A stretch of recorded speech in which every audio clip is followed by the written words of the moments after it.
Taupo District Council has prepared over a number of years for this, for the to free up land for development. So it's just not an issue for us at the moment. It's aimed at Auckland, and we have 2,200 resource consented residential sections ready anytime anybody would like to move to the most beautiful place in New Zealand. Bless you. Councillor Kirk. Also, there is a submission to that in agenda item number 15 as well. So if you could help me, Tim, and just going through this page by page if we've finished. Oh, Councillor Williams? Just another query regarding the mayoral forum for the Waikato region. We noted at the meeting at Tokoroa earlier this year that we didn't have any representation on those 4 targeted work streams. What was it? Were you on any of those committees?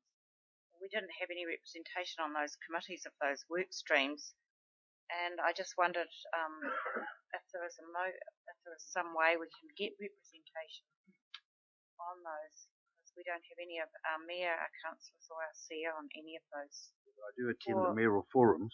4 work stream committees, which I find quite alarming that we're not in.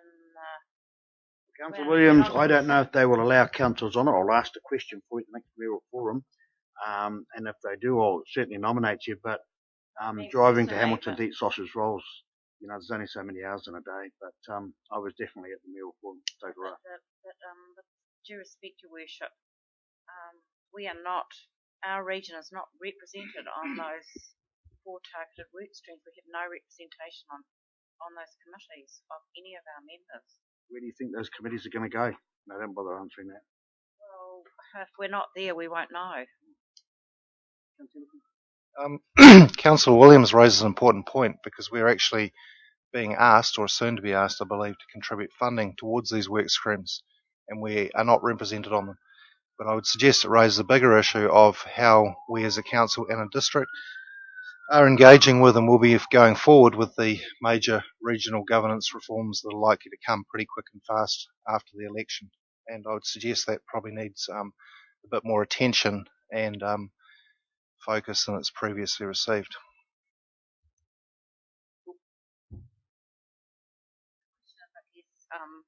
From yourself, Mr. Mayor, and from Chief Executive Rob Williams, how can we get representation? If the majority wish to have some representation on those committees to make sure that our region our interests are properly represented, how do we go about getting? Like I said a minute ago, I'll ask them if they'll accept a councillor instead of a mayor to help with their work streams, and if there's a councillor here that wants to drive to Hamilton once a week and eat some sausage rolls and be part of it, fine. Chief Executive as well. I noticed the other Chief Executives on those key committees. Well, you've got a Chief Executive as chair of BOPLAS at the moment, because if you remember rightly, we had a clear mandate from all of you here that you wanted us to work in with the Bay of Plenty. Then these mayors got together in a Waikato and dreamt up this idea they're going to spend 1.3 million, which I'm totally aghast about, but I did come back to you and tell you that. You guys said, no, stay in the Waka-Rick, so we've approved that in our annual plan. 130,000 this year, is it? 130,000? Something like that. So your wishes have been adhered to. Councillor Henderson? Just to provide a bit more colour to that comment you've just made about the cost of this, these work streams have also identified significant savings well above and beyond what the costs of actually rolling them out are. I forget the exact figures, but it reaches into several $1 million versus a very small cost of participation. So the question as to why we're not represented and who by and whether we should be is a very valid one to consider. And I'll email them and ask if a councillor can go on it. And I don't mind going on record. I'll be surprised if they supply anything like the projected cost savings they think they do. But hey, I'm all for saving money. But one of the first things I asked the other day, I said, well, if we're doing one of the waters, how does working together save a lot of money? They said, well, we all buy our chemicals together in bulk for our water treatment stations. And I straight away said to the mayoral forum, well, why aren't we doing that now? Why aren't the management and CEOs doing that now? So if it's all about bulk buying, why aren't we doing it now? Now we are doing it. We saved $1 million last year just on insurances by shifting in where we're insured. Is that correct? For the Bay of Plenty. I'll just pass some comment from the Chief Executive perspective. Okay. From the Chief Executive perspective, not all the Chief Executives are on the working groups either. There's just a select number of Chief Executives leading those working groups.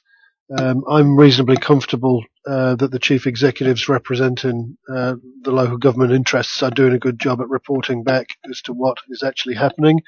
And that's further re-emphasised by the fact that it's the majority of council staff are involved with those projects. So a lot of the information that is going into those work streams is actually provided by our own staff.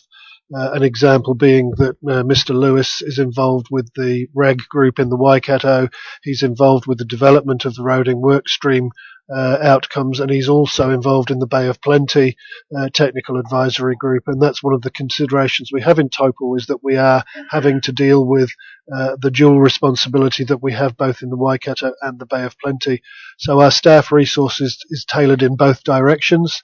And the chief executives are reporting back to the mayoral forum, and all that information is being provided back to councillors. So from a chief executive perspective, I'm comfortable that we are being represented, because there are actually no political decisions being made at the moment. It's the majority of the work that's being undertaken is very technical, and it's very information based in terms of gathering information and data.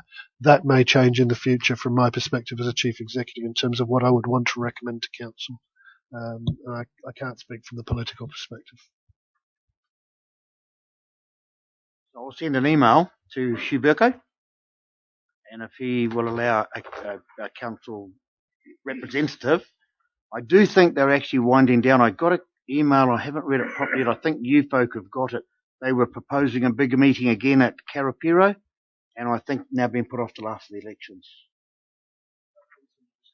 Or it's under discussion, is it? Okay, so. I have got an email there. I haven't had time to read it yet. For that, I apologise, but it only came yesterday. So working through the pages 11:14, 11:15, 11:16, 17. Okay, so there is a good news story in there, and Councillor Henderson did point it out, and yes, he's quite right. Media is in the room, and I think mightn't sell a lot of newspapers, but hey, we're way under our forecast, way under our budget savings.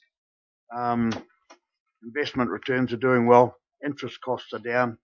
It's a good news story. And staff should be congratulated. Council project performance highlights.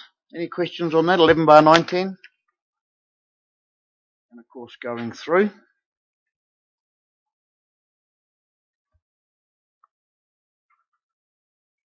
Anybody really want to ask any questions on these?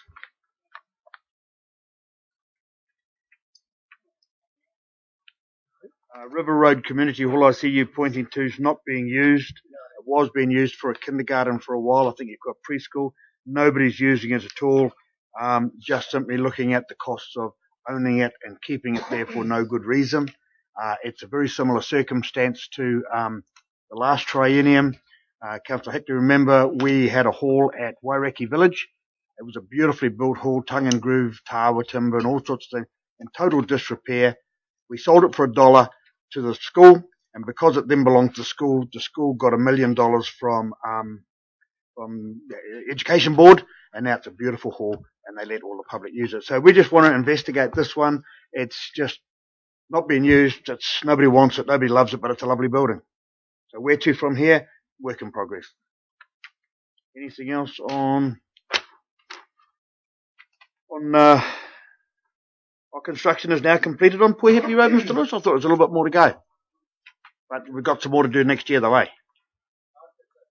Didn't we have more in the annual plan? We had it split over 2 years. Yes. And we brought the second year forward to do something to do it all of it. So what you see is all they're going to get now. Okay. Councillor Henderson? Just a question with regard to the Turangi Community Facilities Review. I see we've got to the stage of public consultation, but the time frame for that consultation is yet to be determined.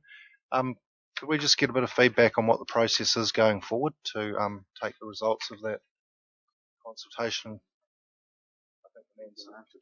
John's just left the room, has he? Yeah, he has. Yeah. I think I probably can anyway.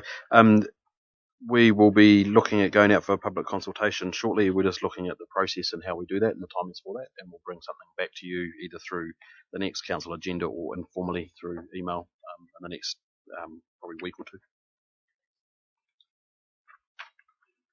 All right, anything more? Everything's pretty well self-explanatory. Councillor Truman? Yes, this is probably questions from Sarah or John Ruth.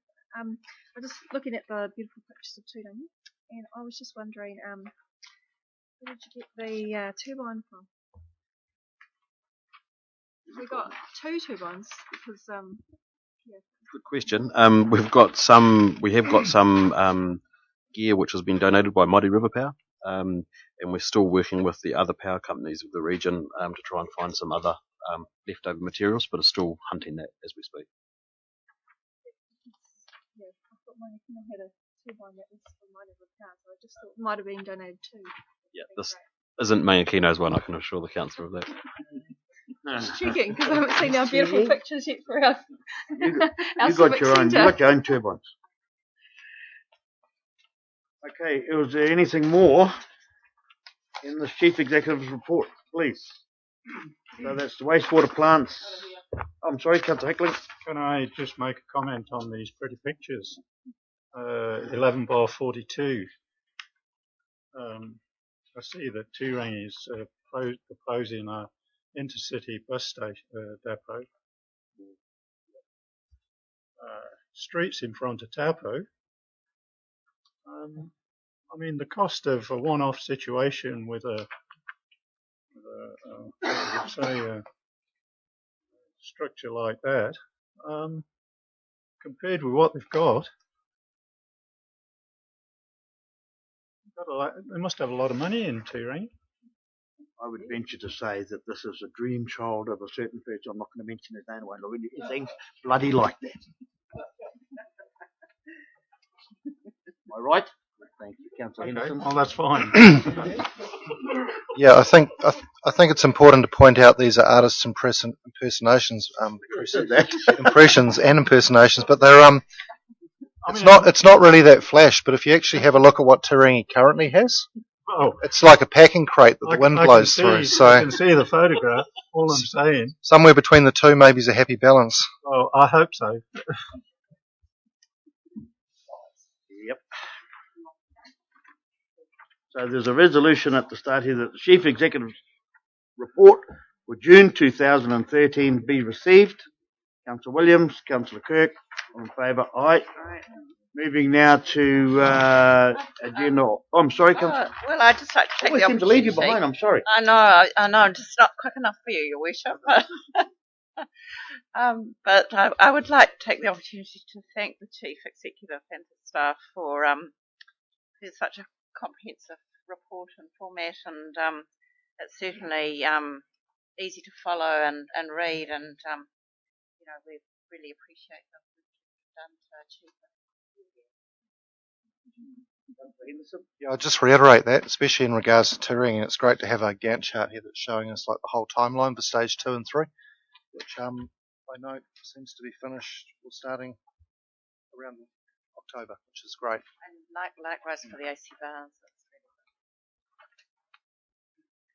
Very good. Agenda item number 12,